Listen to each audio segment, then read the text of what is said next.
What's up, everyone, and welcome to the stream. My name is Jared Raid Boss Barber, and I got Bub with me today. How you doing, Bub? I feel out of my element. I'm not gonna lie to you. A little bit, yeah. You're used to the Rocket League, but today we got League of Legends, an exciting game today as well against Kennesaw State. Kennesaw State, and we've had matches with these fellas in the past, so it's going to be a good game today. Overall, pretty even ranks across the board. Should be a really good match. And what are you looking forward to tonight, Bub? Well, I'm going to be honest with you. I'm looking forward to actually seeing our league team play. It's been a hot minute since we've seen our league team on the broadcast. I think the first broadcast of the year was the last time they were on, and we've seen 4, 5, 6 Rocket League games since then. We've seen Overwatch like 3 or 4 times. It's been a minute. So just to update the audience a little bit, I believe our league team is undefeated, correct, currently? Well, undefeated, yes. They're 1-0. That does mean they're undefeated. 5-0 in GLEC, though, right? Yeah, I think so. Across the board, they're undefeated. They don't lose very often. They did go to the Passion Series out at Concord University. I think they got a top 3 finish out there. I think that's literally their only losses this year. They lost to Cumberland and I think Concord as well. Sounds right, yeah. Great teams too, so not necessarily bad to lose against them. We'll get them another time, right? Yeah, absolutely. All right, it looks like we are in draft, and it looks like Kennesaw State is opting to ban out our jungler, Kitu, with a Kiana, Silas, and a Karthus ban. That Karthus ban sticks out a little bit to me. I know Kitu has a lot of Kiana and Silas under his belt, but not a lot of Karthus, so that's very interesting.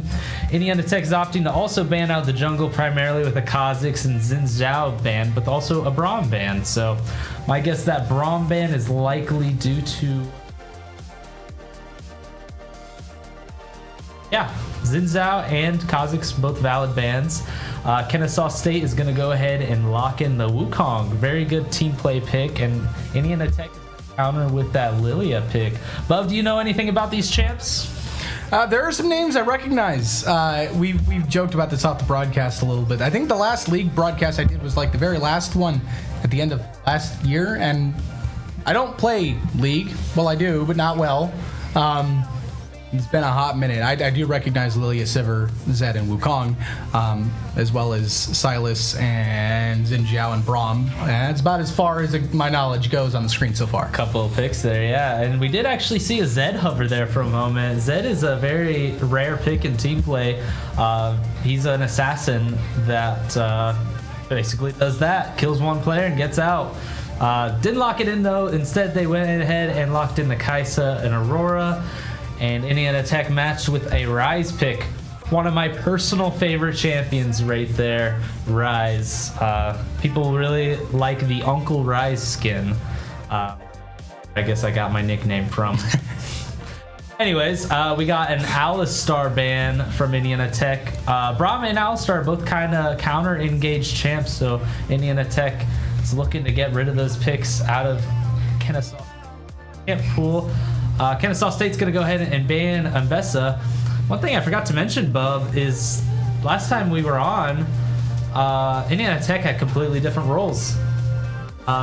We decided to do a bunch of role swapping, so we now have Bandit Boy back in the top lane, which is why you see that Mbessa ban. Kitu and Luca are both still in their roles jungle mid, but we actually have Ping as our ADC and Bo as our support. You know, I heard that Bo had been trying out support and enjoying it, but I hadn't actually talked to the team that much, and I didn't know they actually made that swap. I knew Bandit Boy was going back top. I did know that, but I didn't know if Bo had actually decided between ADC or support. So that he went ahead and decided the support, so that Nautilus pick is going to be for Bo. It looks like we also saw another top ban from Kennesaw State, the Gragas, another Bandit Boy champion, and then it looks like NECC also banned the Rel, which is an engaged champ rather than the two disengaged champs that were picked. Nautilus is a great engaged champ. Looks like it is counterpicked with a Leona. I'm pretty sure Leona is good into Nautilus, but not really too sure how good that is. It really kind of just depends on how Bo's playing. If he's playing smart and using his brain, he'll be fine. But we know Bo, he likes to go in, he likes to have a little bit of action, so we'll see how that goes for him. And it looks like their top lane's going to go ahead and pick the Gwen. First picking Gwen, so I'm curious to see who... Nectin right now, hovering the Urgot. Ooh, Urgot, I like to see that pick. Back to the Renekton. Curious who he's going to pick here. He's got a very big champ pool. I never really know who he's going to play. Remember last year's broadcasts, they did take out the two that we saw him play, I think the most last year. I guess in the Mbessa as well. Yep, that's probably why they went ahead and banned those two champs out. Yeah. Does look like Bandit Boy is going to opt for the Renekton pick. Yeah. So that's draft right there. Reviewing these two drafts, these are both very scary teams, if you ask me. NECC has a lot of tools to get in there, and they have a lot of... Renekton and Ryze can kind of fight for a while. They're both fight for long periods of time and also get more powerful as they fight. And Kennesaw State also kind of has similar things. Gwen can kind of fight for a while. Wukong can fight for a while. So I feel like we're going to have quite a big bloodbath on our hands here. I think we can kind of expect Indiana Tech to do an early invade. There hasn't been a game where they haven't invaded. So, yeah, I guess here's the Indiana Tech squad. All the handsome fellas you see. Yeah. What's up, guys? Anyways, what I was saying earlier, Indiana Tech is probably going to do an early invade, so it'll be interesting. An invisible caster over there. Who was that guy? Who was that? Who was that guy? Caster 2. Caster 2. The room with us, I think. The helmet? I think it's the helmet. The helmet joined us for a second, folks. Well, I think it's time we actually address the elephant in the room. Last time we did a broadcast, if the draft scene looked a little different, we got Fearless. I think for the first time on our broadcast. Very good point.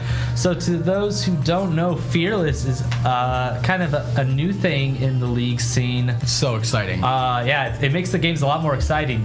If a champion is picked in Game 1, it cannot be picked again in Game 2 or Game 3. Once the champion is picked, it cannot be picked the rest of the series. So it kind of forces players to have a bigger champ pool, so that way they're not like picking their 2 champs in Games 2 and Game 3, and they're like, well, I don't have a pick for Game 3, so what am I gonna do? So it almost forces players to be able to draft and kind of choose characters more carefully. They can't just choose the same 3 characters every game. They have to choose something different every game, and it adds a little bit more variety to the games as well. I like it. I love Fearless. I'm very glad that it's starting to finally be implemented into collegiate and pro play. Yeah, I mean, even as a casual viewer on my own right, seeing it this year, especially in the pro scene for League, and then I think even last year I started talking to it about with you guys even on League team. It was exciting to watch, seeing variety, and I think we've talked about how it could raise the skill ceiling. Not only in the pro scene, obviously it's going to there, but even in collegiate, it's harder. You have to be able to play more champs. You have to be able to 100%. Like you said, strategize more. No longer is a one trick as good as it used to be. One tricks are essentially just people who play one champion and that's it. While they may be good at that champion, if it gets banned or picked, they're done with it. So yeah, like you said, it adds a little bit more challenge. Okay, you want to break real quick and hop back in when we're ready to play? Sure. I think we're just waiting for that good old-fashioned 3-minute spectator delay. Classic League of Legends. All right, we will see you guys in just a bit. Don't go anywhere.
Hello everyone and welcome back. It looks like we are in game and we got something interesting happening here.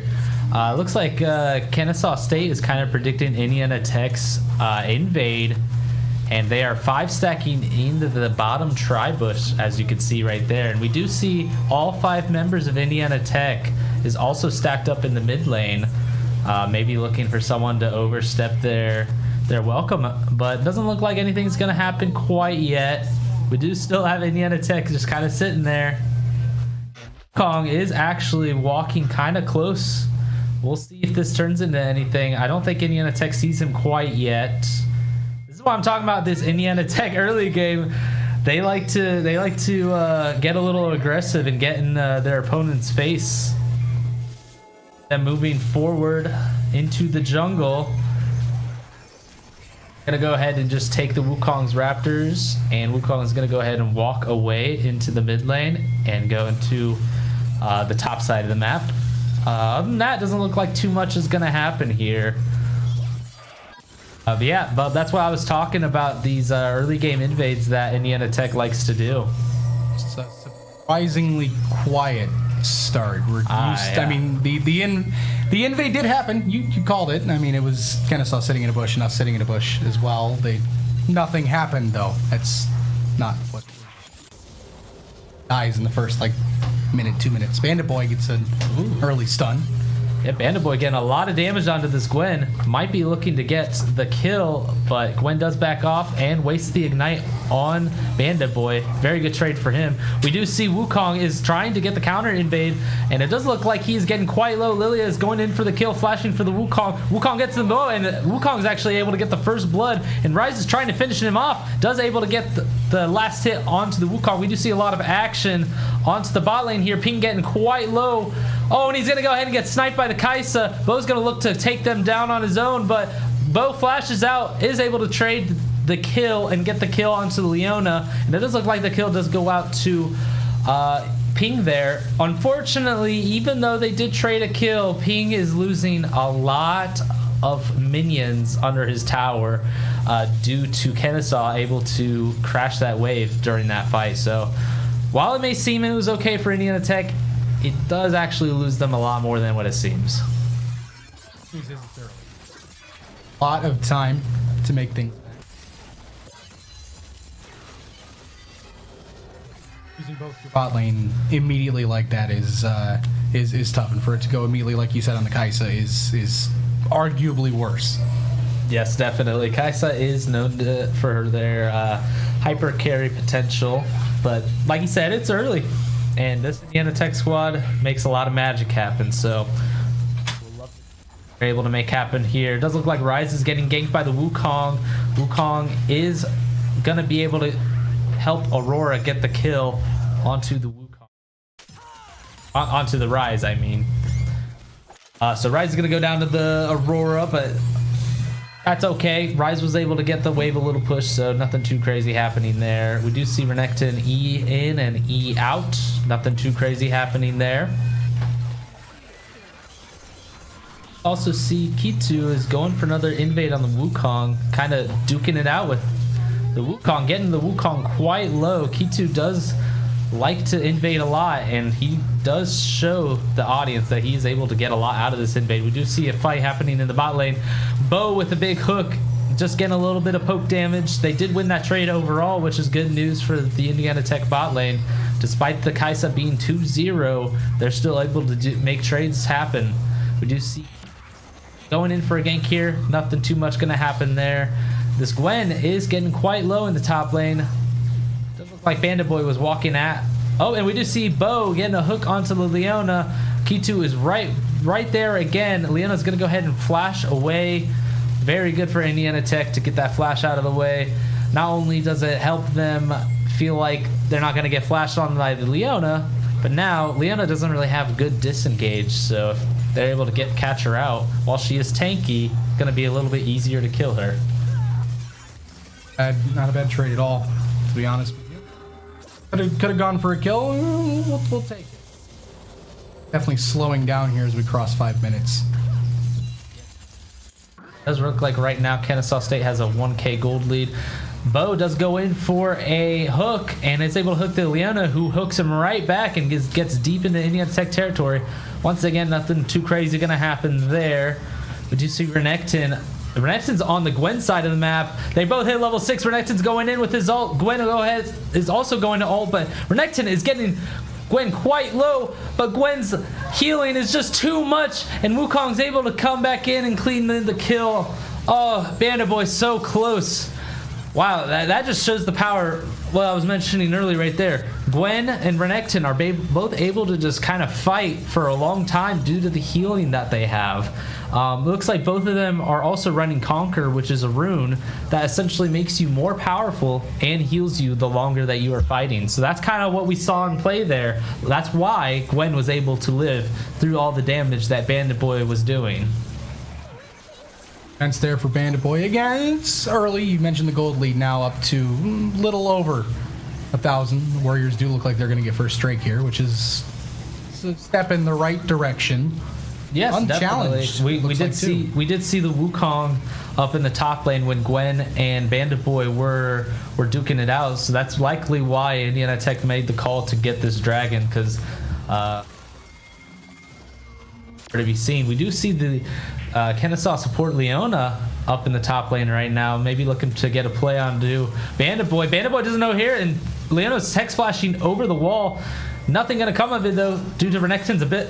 Oh man, okay, so Leona is actually going in under the tower. That was a little dangerous on Leona, but I didn't mention, I actually just realized is that Kennesaw State actually sent their bot lane up to the top lane. So that is why I thought that Kaisa was Gwen this whole time.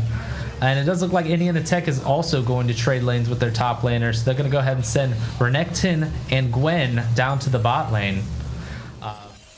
Nothing really too crazy about that. I believe the reason that they're doing that is to have advantage in the top side of the map when the next objective spawns.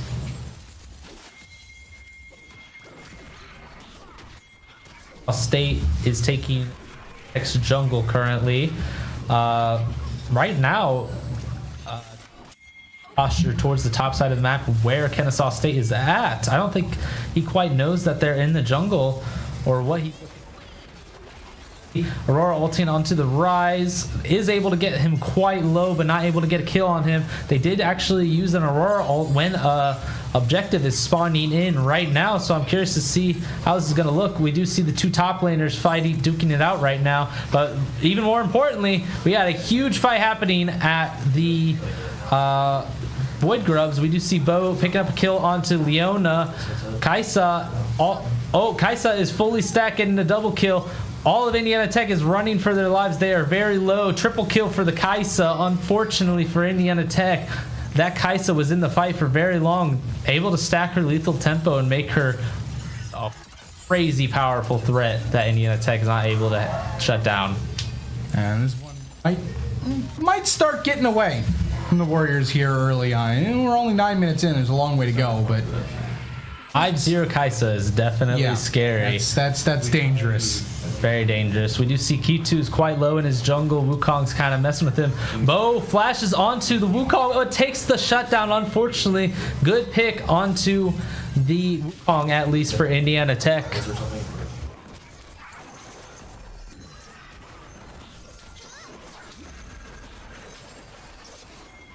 Nothing too crazy happening on the map right now. We do see Aurora's top lane now, going back towards the mid lane. Indiana Tech has 3 members of their team in the top side right now. Curious to see what they're going to try to do here. Gwen is going back up to the top lane, so it's just going to be her. They could look to go dive this Gwen potentially. Gwen is in a little bit of a vulnerable position here, trying to get to her tier 1 tower, but 3 members of Indiana Tech are keeping her for doing that. Let's see. It looks like Kennesaw State's going to opt to do the same sort of thing to the Renekton. Let's see if that's what they end up doing.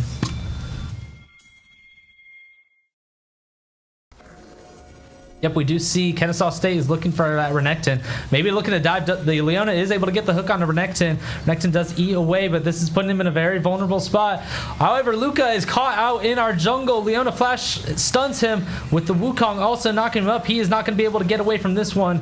The kill going over to Aurora. Unfortunately, Luca got very caught out there trying to potentially maybe save his top laner, but nothing was able to come to that. We do see the Aurora TPing up top to respond to the Sivir pushing our tier 1 tower.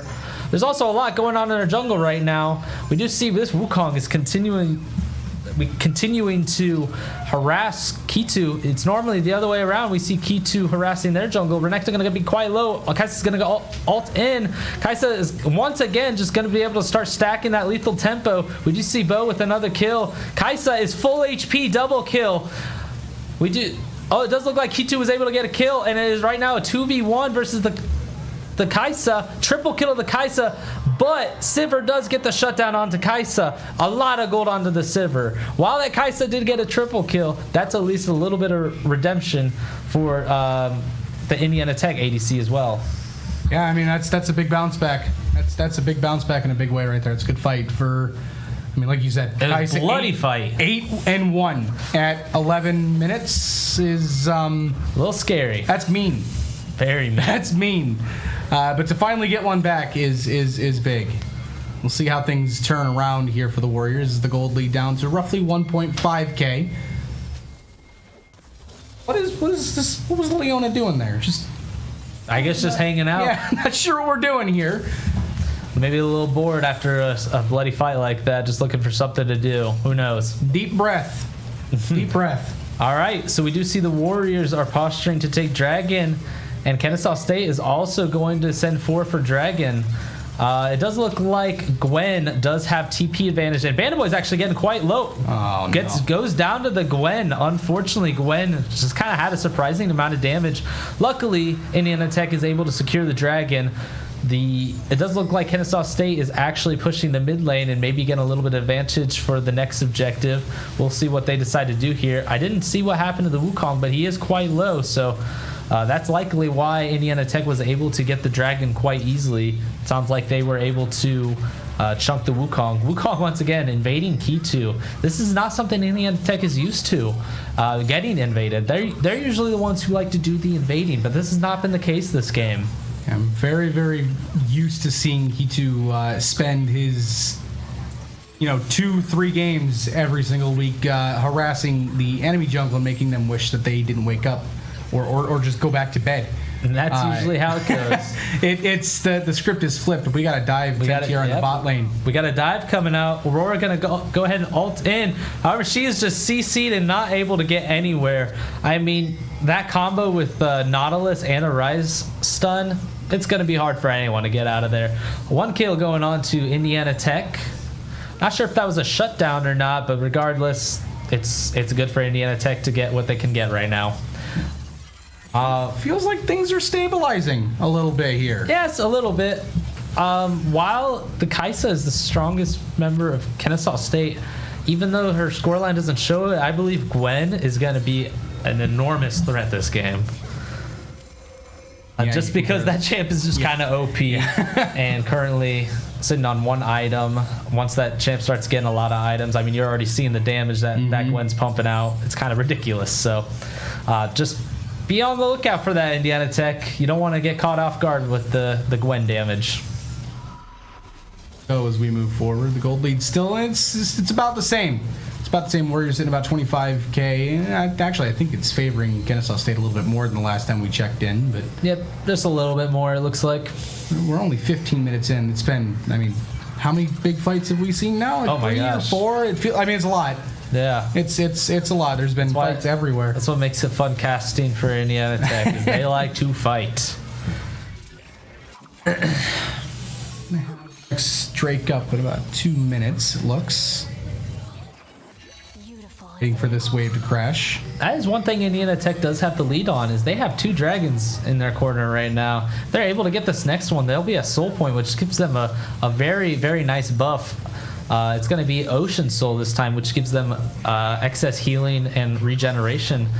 Say Indiana Tech gets in a huge team fight, loses no one and backs off, they're able to just heal all of the damage they just took from the team fight and go right back in. So that's the advantage of having Ocean Soul.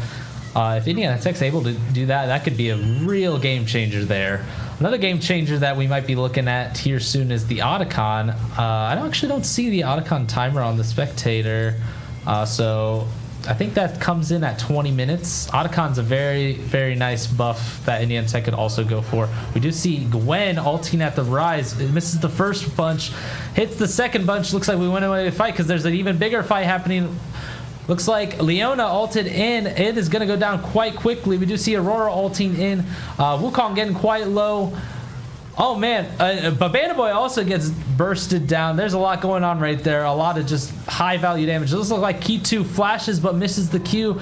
Ping going for the kill onto Kaisa. We do see Aurora in the top side. Doesn't get the kill onto Key2, almost kills Bo, but is gonna go down to Luca, who miraculously showed up for that fight. It also looks like Luca might have killed the Gwen in that bottom lane fight too, so that's probably why he was able to get a teleport off to help Indiana Tech wrap up the fight in the top side as well. Big play for Luca for taking down that Gwen and helping out in that top side fight. And just like that, the gold deficit that we were talking about around 2K a moment ago, less than 1,000. Oh my gosh. That is and Luca gets out. Luca gets out. Okay, so not only did Gwen go down to Luca and Luca was able to teleport, Gwen just wasted her TP to get to that fight again and was just too late and ended up amounting for nothing. So Indiana Tech, Kennesaw State no longer has a TP advantage on the Gwen. Now that teleport was way more worth it for the Rise. All right, looks like there is a lot of posturing in the bot lane right now. Bandit Boy is in a very bad spot right now. Oh. All sides are covered. He does flash in, is able to get the E away, but it's still going to go down to the Kaisa. Leona whiffs her ult, luckily. Otherwise, that might have been Key2 going down as well. Key2 is going to go ahead and ult and get Sleepy onto the Aurora, and Leona. Bo is going to get the ult onto Kaisa, and Kaisa goes down immediately. Luca just pumping the damage. We just see Ping in the back with his lethal tempo, pumping out the damage as well. Indiana Tech going to take 4-4-1. What a fight from Indiana Tech. There was a lot going on there that Indiana Tech did so well doing. Kind of stacking CC onto the carry. Key2 stacking some Sleepy onto the Aurora and Leona. Pretty much every single one of Kennesaw's members was CC or crowd control to the point where they couldn't really do anything but just take Rise's damage and let Sivir stack onto them so that way Sivir could get the lethal tempo. Oh, it looks like we're doing a little bit of drifting, and he is able to successfully hit the tier 1 tower. Luca, great driving. So 4 for 1. A tower back for Kennesaw. We get 2. I'm no mathematician, Raid Boss. But I'd say that's... Oh, and we're going to get the third soul. All right. As well. Yep. Indiana Tech is just turning this game around. I'm no mathematician, but I'd say that's pretty good return on investment. Oh yes, very much so. Third dragon, meaning we only need one more dragon for our Ocean Soul, and also just having a terrific team fight, completely changing the gold lead. Now it is Indiana Tech with the 1K gold lead. The Ping fighting the Kaisa and just getting shredded. Unfortunately, not even close. That's going to give Kaisa a little bit of shutdown gold. That might give Kaisa enough for her third item, which is when ADCs start to look much stronger. Ping is also looking towards his third item as well. So this is kind of where ADCs, this is why they're called attack damage carries, because once they get these items, they're the ones that are going to be pumping out the damage. Gonna make a comment about how, starting 8-1-1 and the Kaisa has still very strong. Obviously, you just saw how quickly Ping just his health bar just got deleted. We do have a fight going on. Speaking of health bars being deleted, yep, Luca and Key2 are just able to delete the Wukong out of the fight. It does look like Kaisa's just, man, Luca is pumping out damage when he has the opportunity to. Triple kill to Luca. Holy cow, this guy is going absolutely insane at this game. And you know what's funny? I went to dinner with these guys earlier, and they were all being like, Luca, you're so bad. Luca, what the heck are you doing? You can't even carry games. Luca is carrying the absolute crap out of this game right now. Go Luca. I love to see it, especially on one of my favorite champs. Okay, so we had a lot going on while I was monologuing there. It does look like Gwen was able to take down K2 in the jungle, but Indiana Tech able to trade back and get the Gwen down. So I feel like every time I talk, I provide an update on the gold. Because I'm like an Iron 2, and that's about the only thing I can see that actually I know is valuable. Gold update, the Warriors are ahead by about 100. Raid boss. Yep, pretty much even across the board. Yeah. Yo, I want to give a shout out to KR Switch for subscribing to the stream. Thank you, KR Switch. Shout out to you, my friend. Appreciate it. I believe if you want, I think a subscribe gets you also a Duolingo membership. I don't know exactly how that works. I'm be honest with you. I don't exactly know how we got Duolingo drops on the stream. But we loaded up the stream and we were kind of memeing about it a little bit. That Duolingo drops are available, so if so just shout out you, Swish. Appreciate ya. Go learn yourself a second language for all of 2 weeks till the motivation goes away, and then you'll remember it exists. Exactly how my experience with that went. And then you'll look back 2 years later and go, oh, I forgot that app existed. Yep. Okay, so I want to point out some item differences here. Currently, Rise is almost on his Rabadon's death cap for third item versus Aurora's only 2 items. Wukong only has 1 item versus K2's 2 items. Really, the only person who has an item lead at this point is the Kaisa over Sivir, maybe just by a little bit. But the big item differential right now is the top lane. Gwen at 2 items, Renekton only at 1.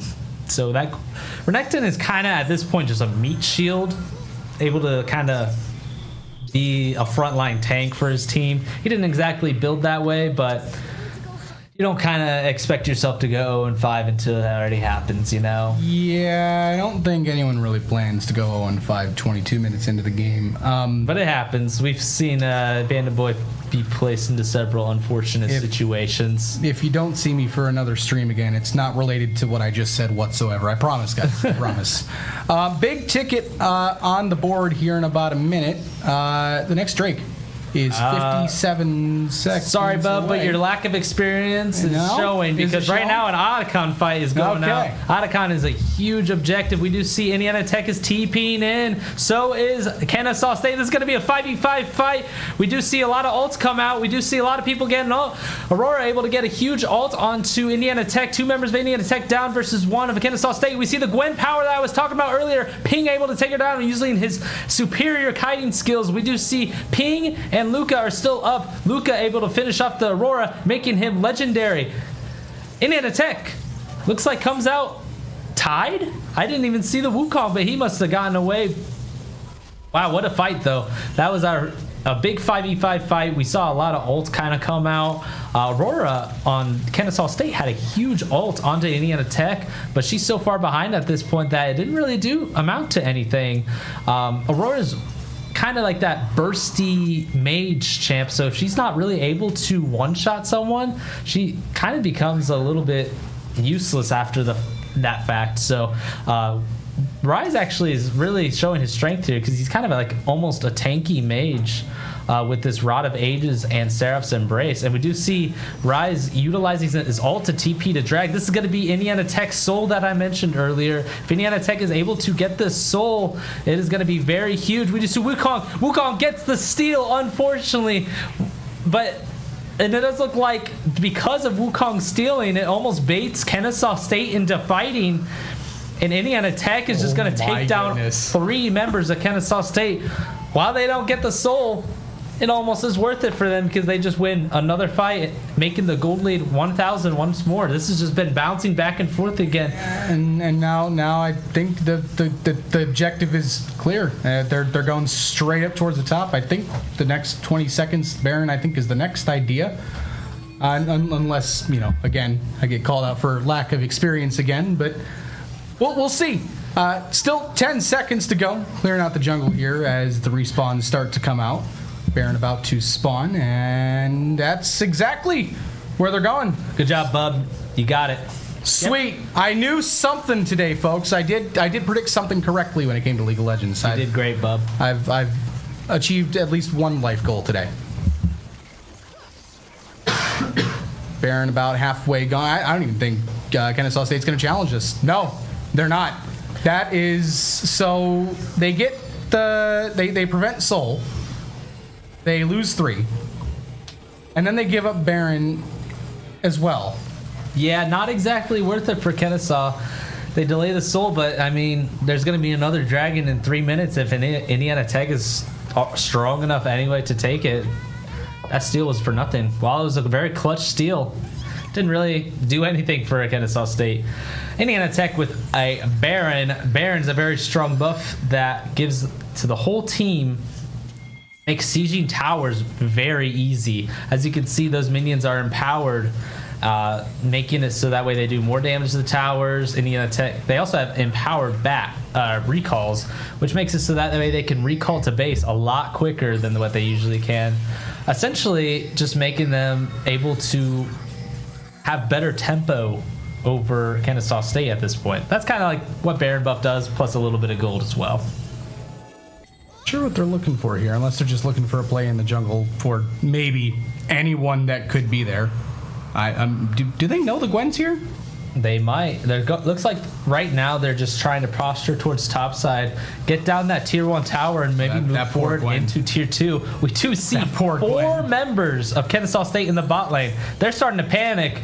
As you can see on the mini map, they're like, oh crap, we see 4 members of Indiana Tech on the top side. We need to respond to this. They are so slow to respond that they use 2 towers instantly. Let's see if Indiana Tech decides to go for more. This is where I mentioned that recall. They're able to get out of there just like that. Now they're probably going to go for something maybe in the mid lane or the bot lane. What they do, I don't know, but that just kind of shows the power of Baron Buff's recall. So you were on this team last year. Obviously, very, very different team from last year. You played with Ping. You played with Bo. Kicharuk and Luca, both new to the team, as we've talked about. Do you have any idea on maybe what you would be thinking in this situation right now? Well, I think that top play, honestly, was exactly what I would be looking to do. Forget that, though. Looks like we got to fight Wukong. Instantly dead. My gosh. And Bo is able to... instantly dead. Bo able to get the hook off. Looks like Nautilus was able to get the ult off on the Kaisa. Or that's Aurora, actually. Oh, my gosh. And triple kill for Ping. Not even close. That's just going to probably wrap this game up. Indiana Tech still has their Baron buff. Ace for Indiana Tech. What a... I mean, that didn't even look close, bub. I think they answered your question before you had a chance to answer it. That was... I asked you what you might be thinking here. The Warriors said one word, end. Yep, they said end, and that's exactly what they're going to look to do here. This whole game was close, and that last fight wasn't even close. So, very anticlimactic end to this game, but great ending nonetheless for Indiana Tech. Yeah, I mean, it's a fantastic turn. They faced some adversity in the beginning. From beyond, 20 minutes or so? Ping's already gone. Bo's already gone. The game's over, and they've already left the seats. Like, they live life fast. We're breaking the fourth wall. That's the 3-minute spectator delay for you folks. Though. But, yeah, I mean, from 20 minutes on, we were talking about how scary that Kaisa and that Gwen were, and then they weren't. Didn't even matter, yep. Whether that was Kennesaw making mistakes or Indiana Tech just being smarter and capitalizing on their mistakes, it just ended up going in Indiana Tech's favor, and love to see it. Absolutely. Well, that's only one. It's best of 3, you need 2. And remember, Fearless, so those 10 gems you just saw. Won't see them again, at least tonight. But we'll be back for Game 2 in just a little bit. Players are obviously going to take a second to walk around because they just played League for 30 minutes or so. Got to stretch the legs. Exhausting, by the way. I'm sure. I can't speak to that experience. You can. But you also should probably go take a walk, get some water, maybe, touch some grass, and then get right back here because we got game 2 coming at you here in just a moment. Don't go far. See you in just a bit. Four times and I step back, it's the reload and I let it spray. This is everything that I need, everything that I wanted, everything that I bleed. This is victory and I got it, cause I'm here now, waiting for the flag to fall. Here now, cutting through the rolling fog. You know you need it, it's so close I feel it. Here now, this is the moment.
My moment, my fate written, I'm chosen.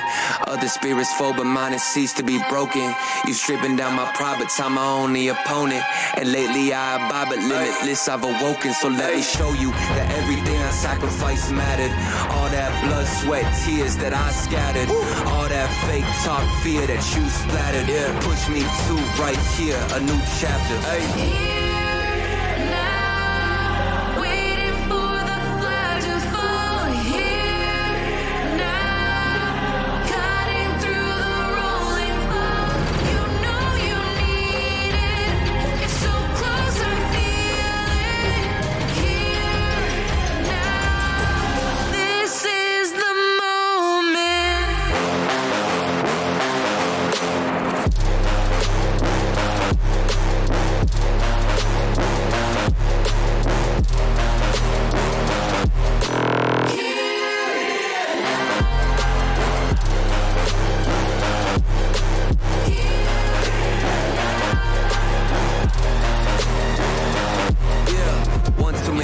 The shots that y'all are taking.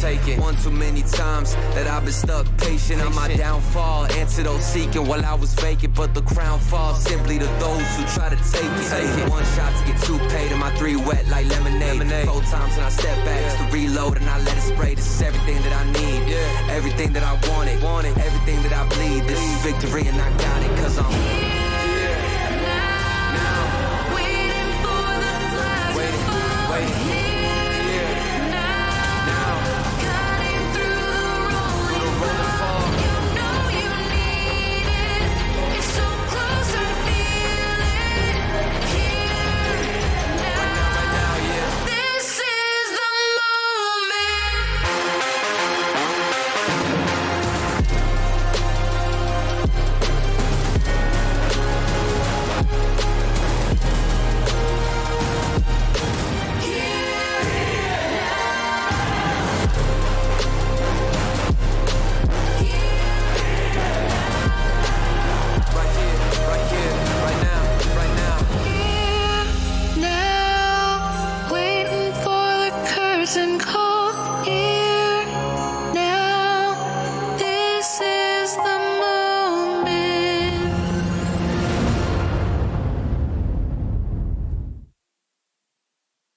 moment, my fate written, I'm chosen.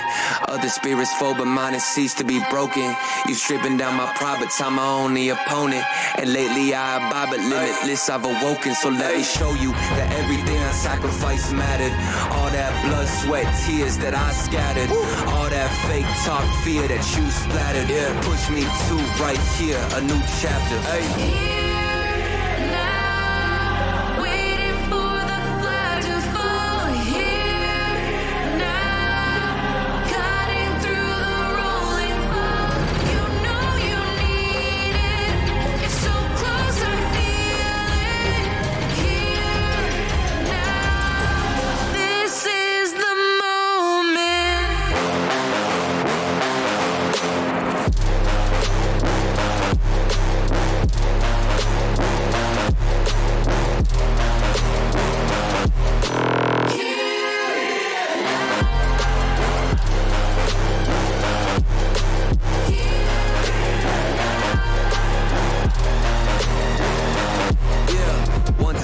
Times, the shots that y'all are taking. One too many times that I've been stuck patient on my downfall. Antidote seeking while I was vacant, but the crown falls simply to those who try to take it. One shot to get two paid and my three wet like lemonade. 4 times and I step back just to reload and I let it spray. This is everything that I need, everything that I wanted, everything that I bleed. This is victory and I got it, cause I'm now waiting for the flag to fall. Waiting.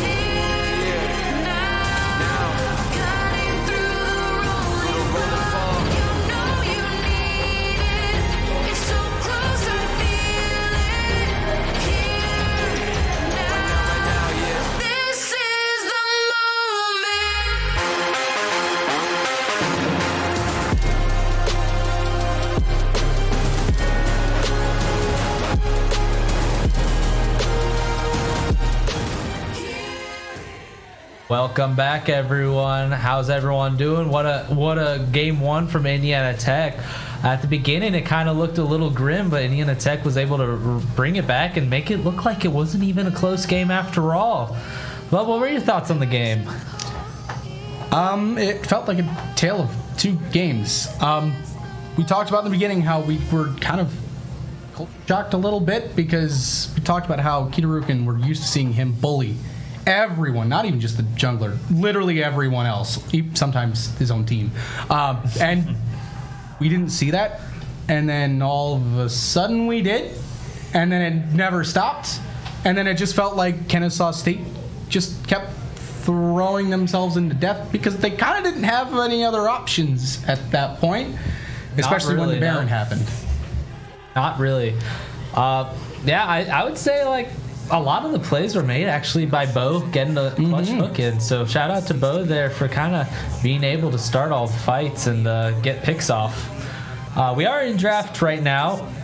It does look like Indiana Tech is going for similar bans to last time, getting the Xin Zhao and Kha'Zix out. And this time getting a Jinx out, who's just a very good team fighting ADC. And Kennesaw State opting for also similar bans, Kiana and Silas, but we're also seeing a Syndra ban, which is very interesting. That's not a champion I've seen Luca play a ton of, so curious why they banned that, but there must be a good reason for. Indiana Tech is going to go ahead and lock in the AP carry Ziggs. That's going to probably be in the hands of Ping. Ping loves his Ziggs. It's essentially just a character that throws bombs from very far away, so can kind of pump out damage from across the screen, I should say. Kennesaw State is going to lock in the Tristana here. Going to be interesting to see if that's either mid or ADC. If it's ADC, I feel like Ziggs shouldn't have too big of a problem. Tristana's main thing is that she can jump all over the place, but Ziggs has a bomb that can kind of knock her out of that jump. So curious to see again if that Tristana is locked into Ziggs for a reason, or if it's going to be Kennesaw State's mid laner playing that Tristana. And we actually banned Alistar first phase last time. This time we didn't ban it, and it is locked in with Indiana Tech responding with a Janna pick. Never seen Bo play Janna before. I've only ever seen him play Ooga Booga Hook Champs, and this is not exactly one of those. So Ziggs Jana, though. That might be about as far as it gets from that descriptor. I'm not even trying to repeat what you said. Oh my god. This Ziggs Jana lane is going to be interesting, though, because those are both kind of champions that are able to harass the enemy laners. So we'll see kind of what that looks like for Indiana Tech. K2 gonna lock in this Pantheon potentially. I actually saw recently that Pantheon was receiving a buff, making him stronger. So I'm curious to see if that is in effect or not. If so, K2 might have a little bit of a heyday here. Looking back at last game as well, while the rest of this draft is going, you were talking about Luka last game, right? And how they were kind of dunking on him a little bit about not being able to carry games. Yeah. How about to the tune of 10, 3, and 13? Wow. That's pretty good. That's just kind of proving that his haters wrong. Unfortunately, his haters are his teammates. So yeah, love to see it, Luka. Well, that's a team leading 7.67 KDA in game one. Pick we have here, Hecarim. You don't see this champion every day. Hyper carry solo queue champion, in my opinion. Don't see him really ever in team play, so I'm very excited to see how this plays out for Kennesaw. Hecarim, let me tell you, he is prone to getting invaded. And you know what K2 likes to do? That sounds like a bad omen for Kennesaw State to me. I am very excited to see how this goes for him. Second phase ban is going to start off with a Gragas and a Garen. Looks like Indiana Tech banning the Garen. Another one of my favorite champions. Can't believe they're banning him.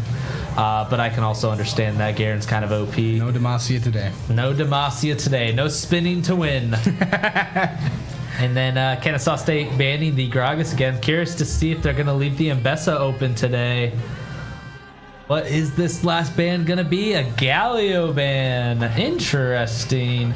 The Galio would fit really well into Indiana Tech's comp right now, so that would probably make sense why they banned it. And Indiana Tech's actually banning the Mbessa. Not looking to pick that for Bandit Boy, but looking to just block it from Kennesaw. So I am curious if Kennesaw's top laner plays that champion. What this second phase pick is gonna be. This pick is the pick that's gonna get countered by Indiana Tech, and it's gonna be Aubrey. Very hard champion to counter. Very, very eager to see what Luka decides to play into the Aubrey. But that does also mean that Tristana's gonna be in the bot lane. Mentioned the Ziggs. Not too many issues against Tristana as well, so hopefully not, as long as he's placing his bombs where they need to be. Cassiopeia is going to be the first time I see Luka play this champ. Talia, big fan of that. We're just going everywhere. Oh my gosh. We're going everywhere. Okay. And we lock in Cassante for Bandit Boy instead. Probably just giving Luka more time to figure out who he wants to play. He has a lot of options here. Victor being hovered, Vigar being hovered. Who knows what this guy's going to play? He's just hovering any mid-chain spin the wheel right now. Spin the wheel. And Vigar. Interesting. I don't know why he picked that, but I am eager to see why he did. Vigar is a burst mage who kind of just gets more powerful as the game goes along. He has a passive that ultimately gives him more ability power. He's able to stack it on minions or champions just by hitting them. So the longer the game goes, the more powerful Vigar is going to get. All I know about Vigar is them cages be mean. I hate them cages. That is also a good point, Bub.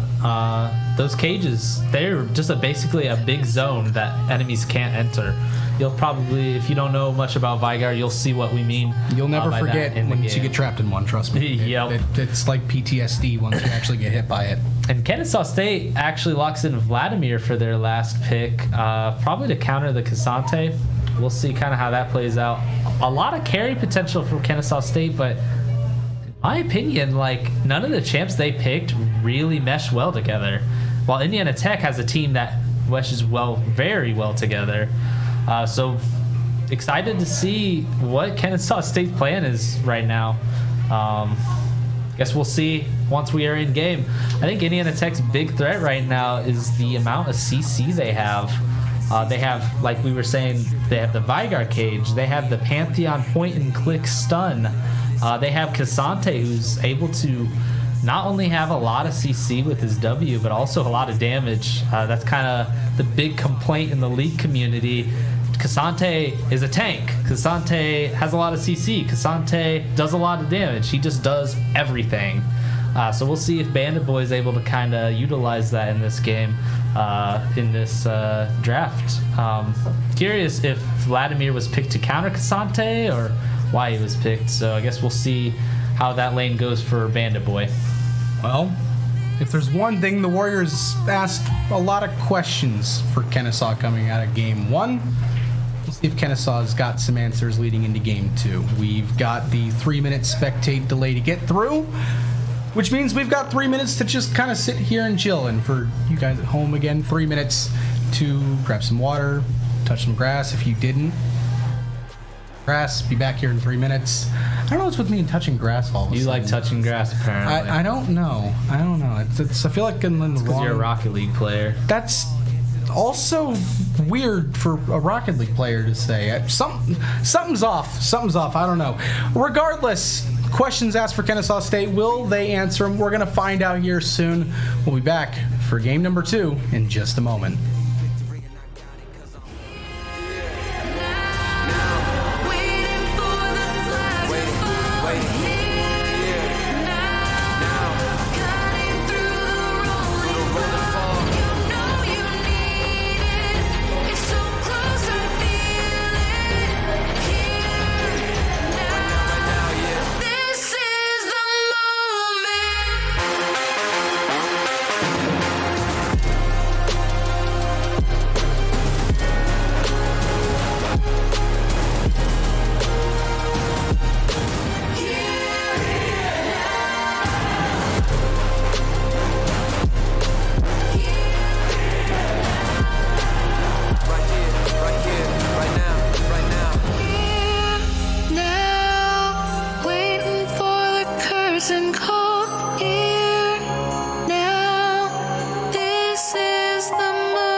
My fate written, I'm chosen.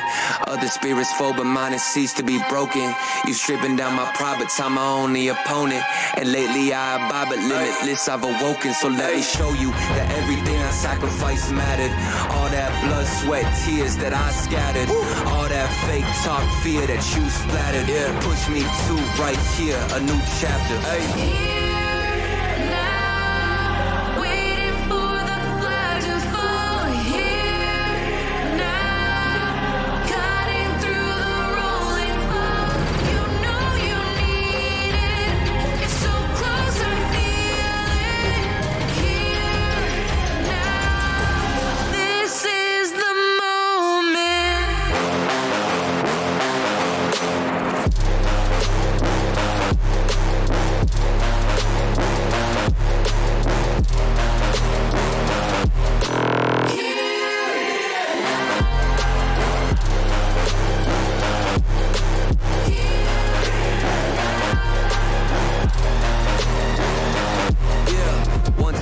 Times, the shots that y'all are taking. One too many times that I've been stuck patient on my downfall. Antidote seeking while I was vacant, but the crown falls simply to those who try to take it. One shot to get 2 paid and my 3 wet like lemonade. 4 times and I step back just to reload and I let it spray. This is everything that I need, everything that I wanted, everything that I bleed. This is victory and I got it 'cause I'm waiting for the flag, waiting.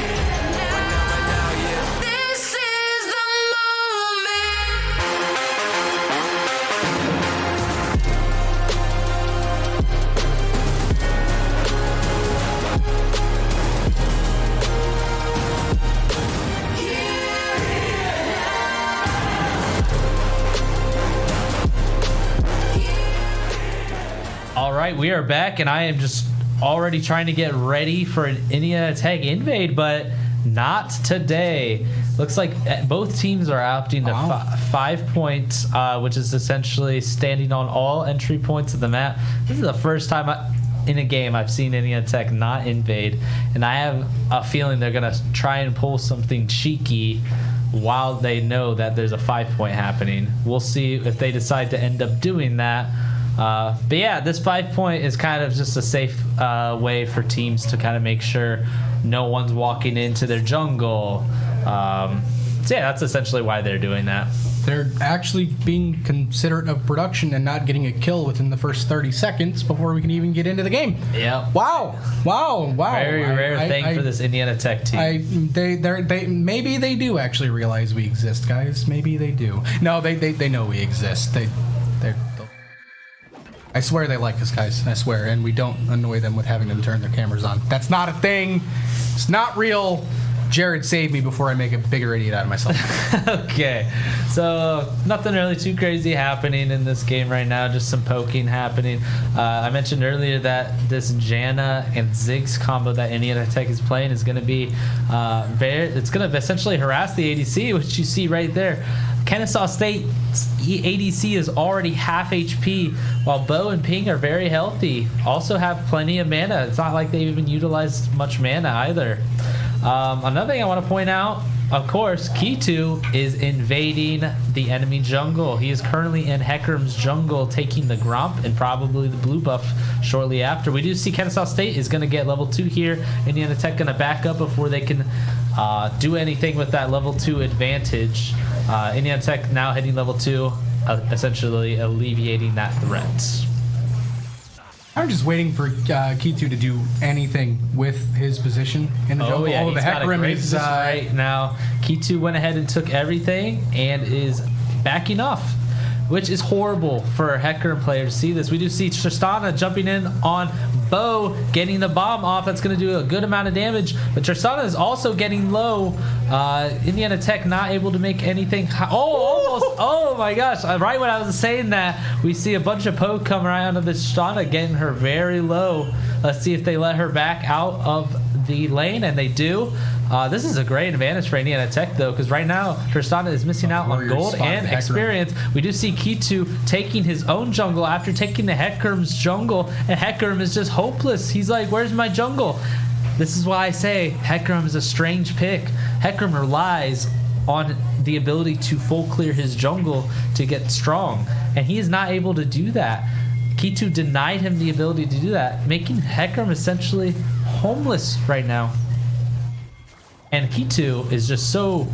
He's just loving his position right now. It does look like K2 is actually sneaking into the bot lane bush. And Alistar flashes in. This is a perfect opportunity for K2 to take advantage of this. Yep, and that's going to be Alistar going down. We saw him flash in, is ultimately sealing his death because K2 was there for that flash in. I just want to point out, this entire time that this Hecarim has... he's still in the same spot doing nothing, by the way. Yep. The Warriors have been pinging. Oh my gosh, is he going to stop his back too? Unfortunately, it doesn't quite stop his back. The Warriors have been pinging him the entire time, from the moment he crossed river into the Warrior jungle. I'm sorry, illegal? Hello? What was that? That is what I call... was a bad play. Not sure what that Tristana was thinking. I will give the Tristana credit. The Ziggs was out of mana and probably thought the Janna backed, but the instant that... Oh, I guess... Okay, that's annoying. Alistar to stop the Ziggs back. But anyways, Janna came and kind of surprised the... there's the cage. The Ziggs, or the Tristana. And yeah, that was the cage that we were talking about earlier, as Bub just mentioned. That's the big old cage that if you touch it, you freeze for a second. I feel like it gets... I don't know. My inexperience is about to show. I feel like that cage gets larger as the game goes along. Maybe I'm wrong. Yeah, it doesn't. But okay. I think maybe I'm just traumatized. I think if it did, then that would be quite possibly the worst thing League has ever released. Okay, maybe I'm just traumatized then. We'll just roll with that. We do see Bandit Boy getting quite low and out of mana. He doesn't have Flash. He only has Ghost, so he's going to go down to the Vladimir, with the assist going on to the Hecarim as well, making it a 2-1. Indiana Tech, though, is leading so far on the gold graph by almost 1,000 gold. Most of that gold is probably onto Key 2, showing almost double Hecarim's farm.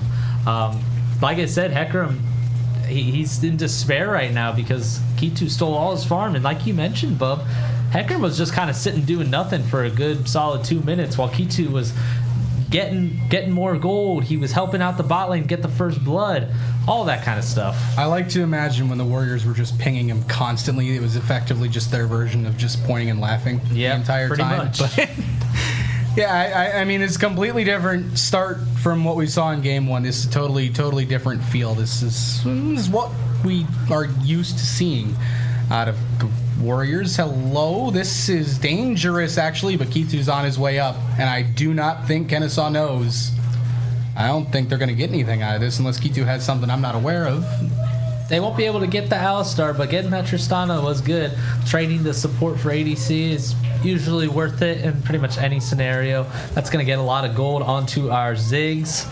That, like I said, in Champion Select, that is the champion that's able to kind of pump out damage from far away, so it's going to be very useful for Indiana Tech. We do see Luca getting quite low, already ulting in, but Luca is able to do a lot of damage onto Ahri. Luca did have that ult ready. Not sure if he had enough mana to cast it, but that was very, very close. Ahri could have definitely gone down there, but like I said, I think that Luca probably didn't have enough mana to cast it.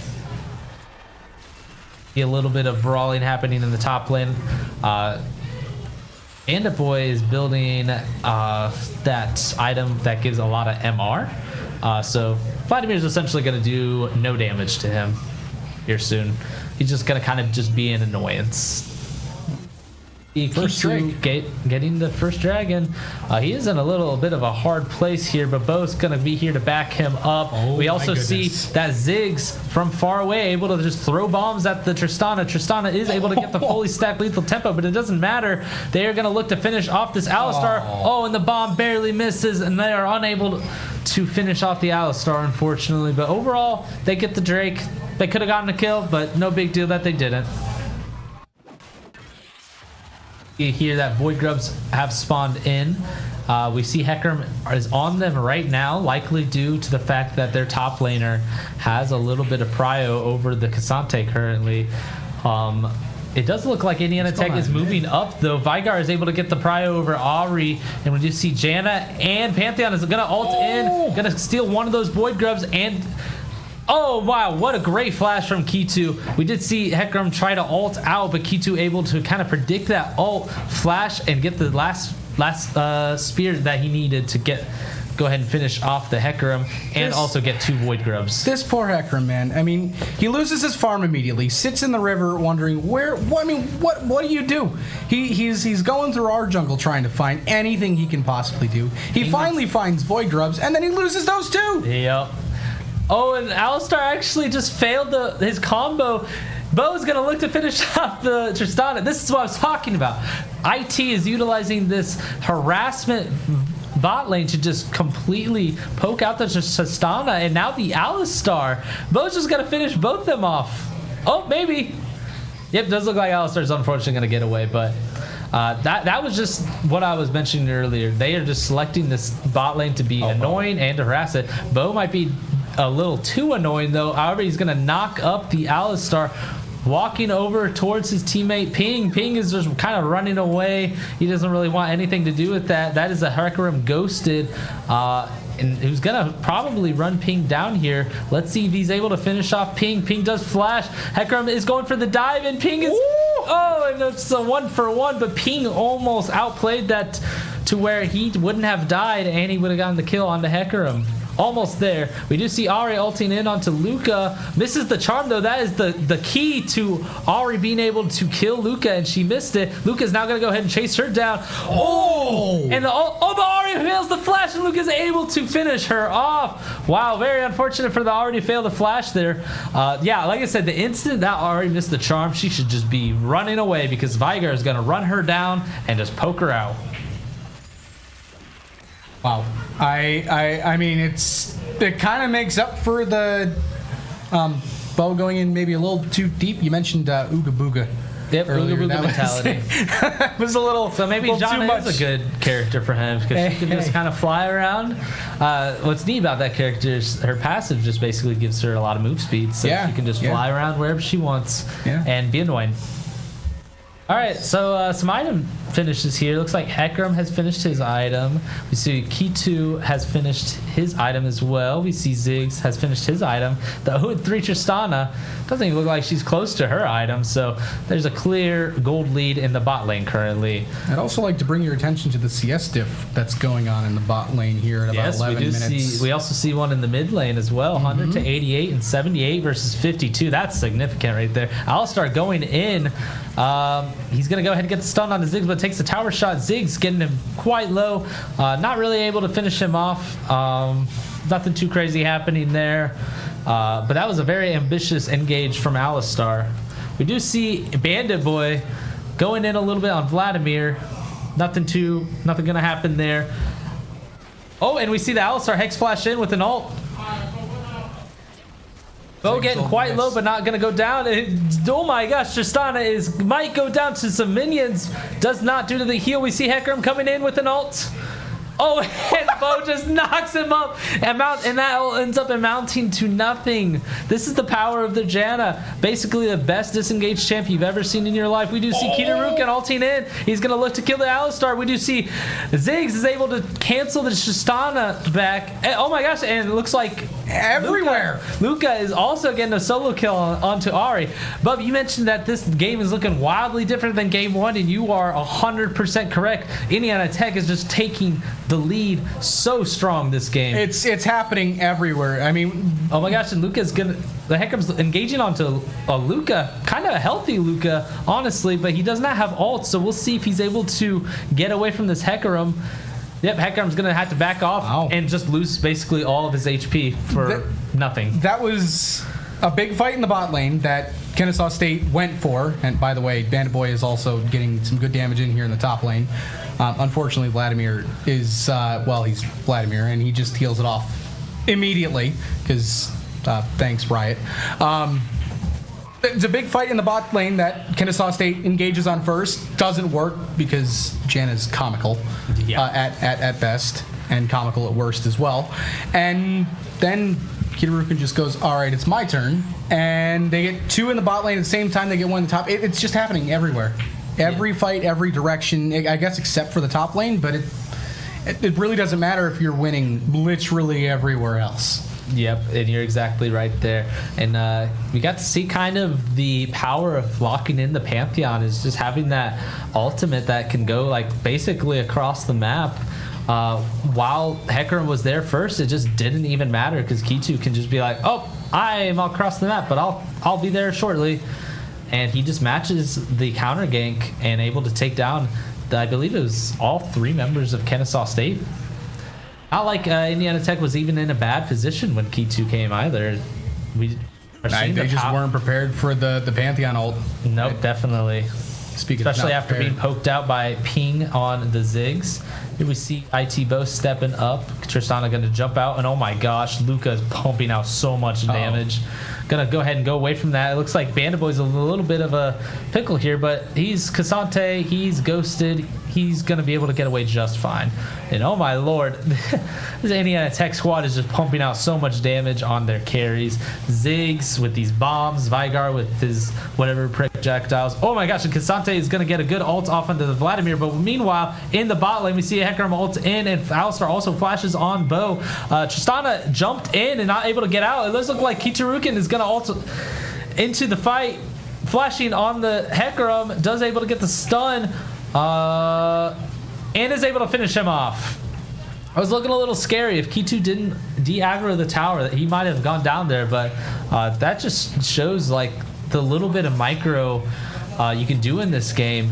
He knew like, oh, this tower is going to do a lot of damage. Let me de-aggro and finish the Hecarim off that way rather than staying under tower and continuing to take tower shots. This game has officially gotten so far out of hand. I mean, we mentioned this is happening everywhere. The Warriors are systematically tearing apart Kennesaw State at this point. There's objective bounties on the board.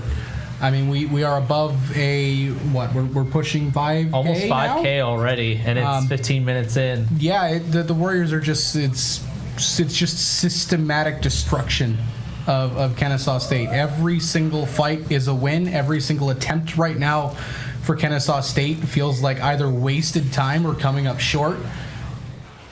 And by the way, while all of that was happening, the Warriors got a second dragon as well. So add that to the list of wins. That to the list of reasons why we are winning this game. We are at 2 dragons already, 3 minutes until the next dragon, and we're going to see Otacon kind of pop up at the same time as well.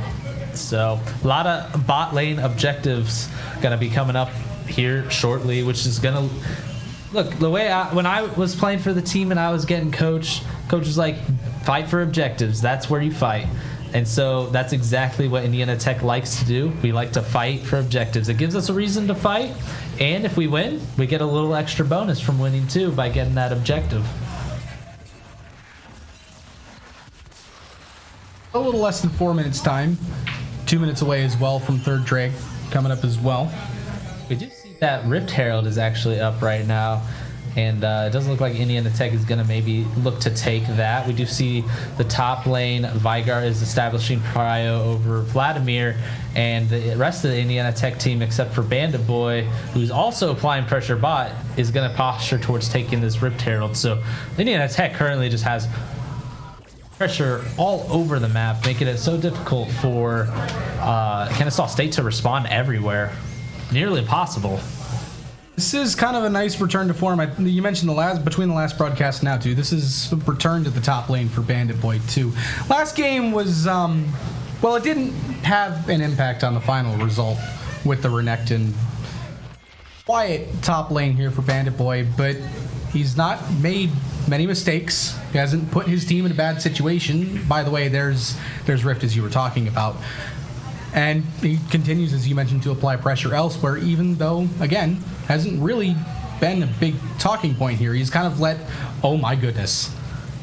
He's kind of let everyone else do all the talking for him while he's just, quietly winning wherever he goes. And this is kind of what he does sometimes, is he plays these tanky top laners and just kind of is like, okay, team, I'm going to soak up a lot of pressure. I might die a couple times, but I'm always going to be useful because I'm a tank. And he's starting to get useful getting a couple of tank items on Cassante. I'm telling you, he's going to be a big impact if they ever start fighting 5v5. We do see Hecarim. Hecarim is just so sad. He ults in, which is very interesting instead of ulting out. They are unable to get him, but he does waste ults, and I believe he ghosted. No, he did not ghost.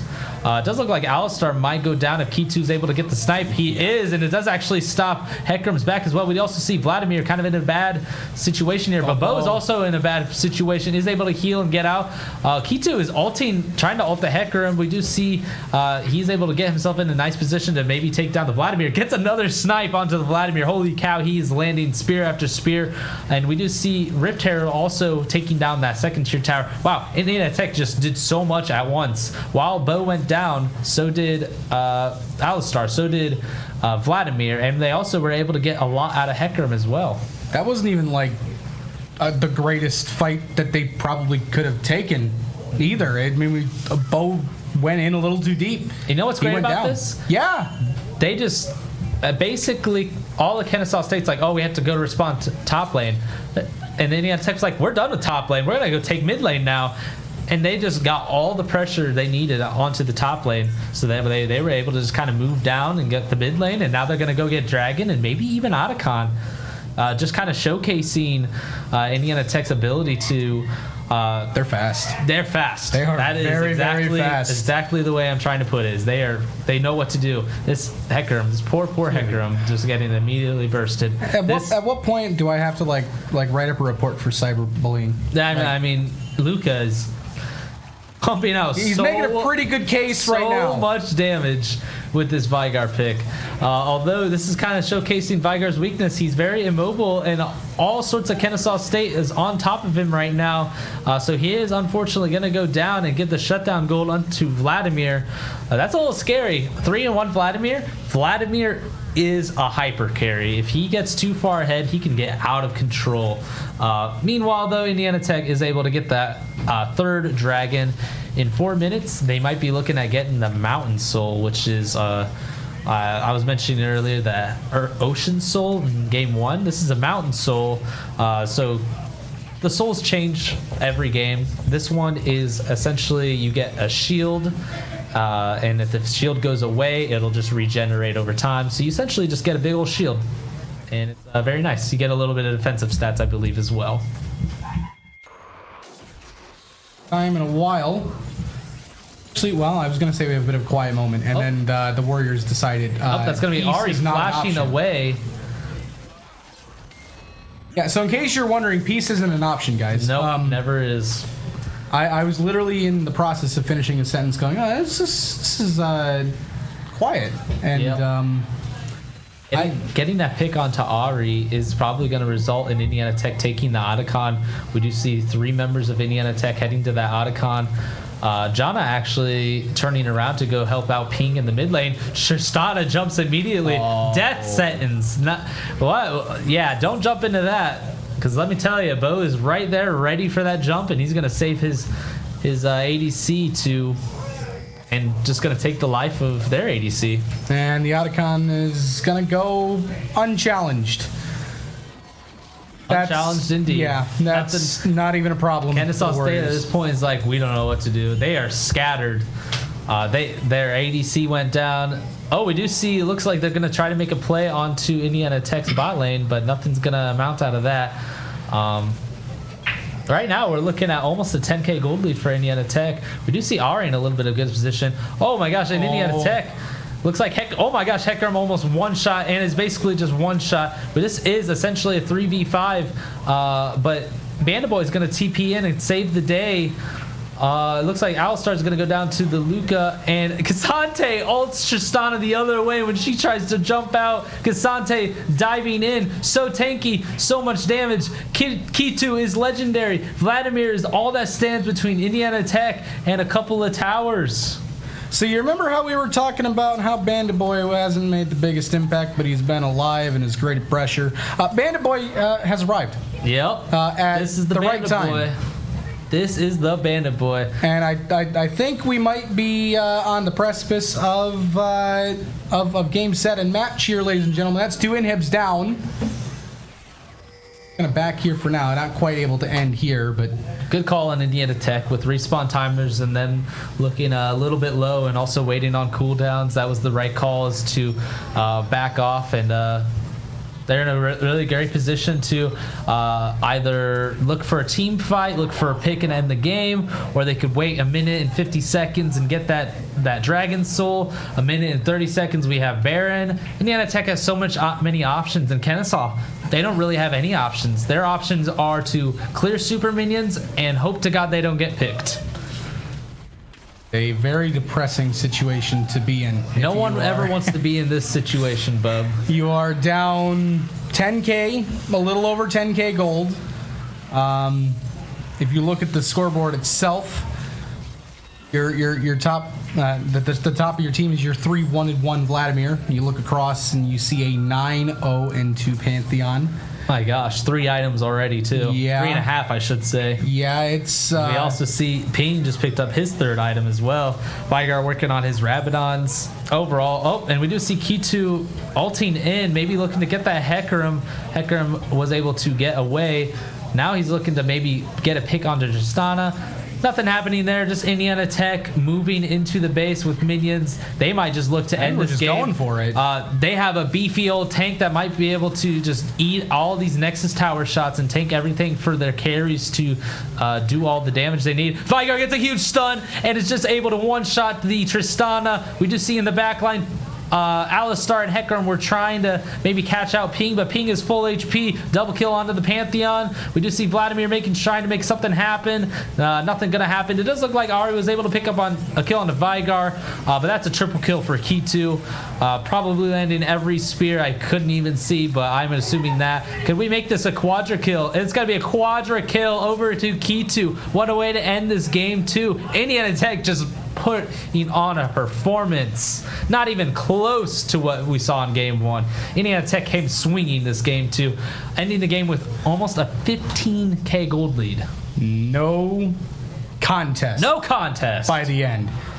Love to see it. Let's go, boys. Wow. I mean, it was an open discussion in the first 20 minutes of game 1. After that, nothing. Then the Warriors showed up, and Kennesaw had no answers.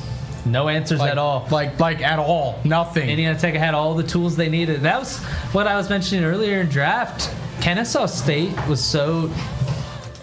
They didn't have the comp that was able to kind of work together. They all just had like, oh, we have this pick, we have this pick. While Indiana Tech had all these picks that were able to kind of work together. We have Ping with long range APC, and Pantheon able to ult in, so that way Ping can kind of stay safe and throw bombs, pump out damage, while Pantheon's in their face, ulting into them.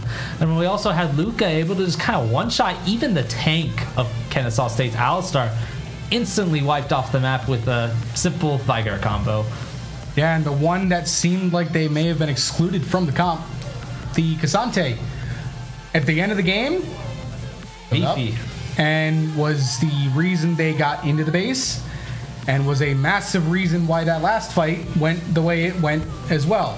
Yep, he can just strut right in. Oh, you're gonna poke me? I don't care. I'm Cassante. I'm a tank. He does not care. And then also does a ton of damage.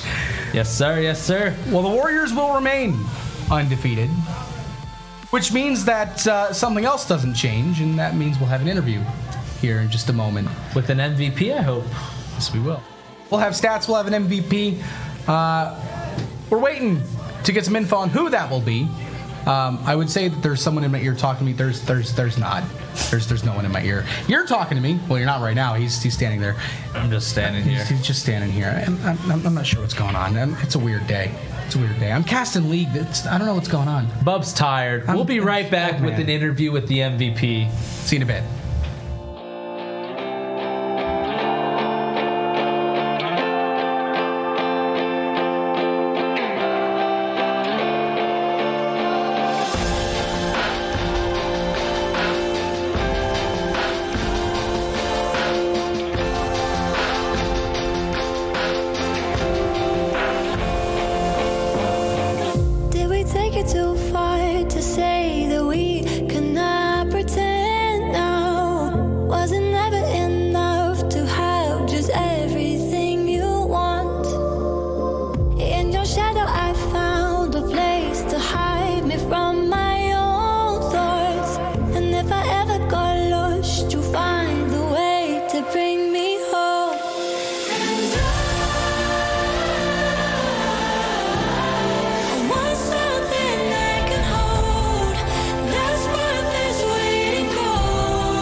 everyone, and welcome back. I got Key2 here. Key2, how are you feeling after that game?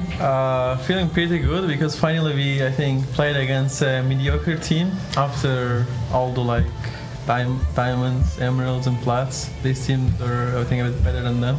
Very nice, yes. I saw in game one, kind of early game, you were getting invaded a lot, and that's a very different from what we've seen in the past. You're usually the one getting in the enemy team's face, but this time it was kind of the opposite. How did that make you feel, and what were you doing to kind of adapt to that? Since I know how to invade, I also know how to play against invade, so it's pretty easy for me.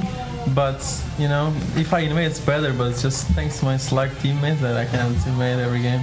Yep, and that just happens sometimes. Yeah. Sometimes you need to adapt your play style to kind of others. You looked very strong in Pantheon. I thought I saw a buff for Pantheon. Is that why you looked strong, or what was that all about? Well, Pantheon just got nerfed, I think, this patch. Oh, a nerf. Okay. Yeah. It's getting buffed again because they nerfed it too much, but I'm really good on Pantheon, so nerf doesn't matter that much to me.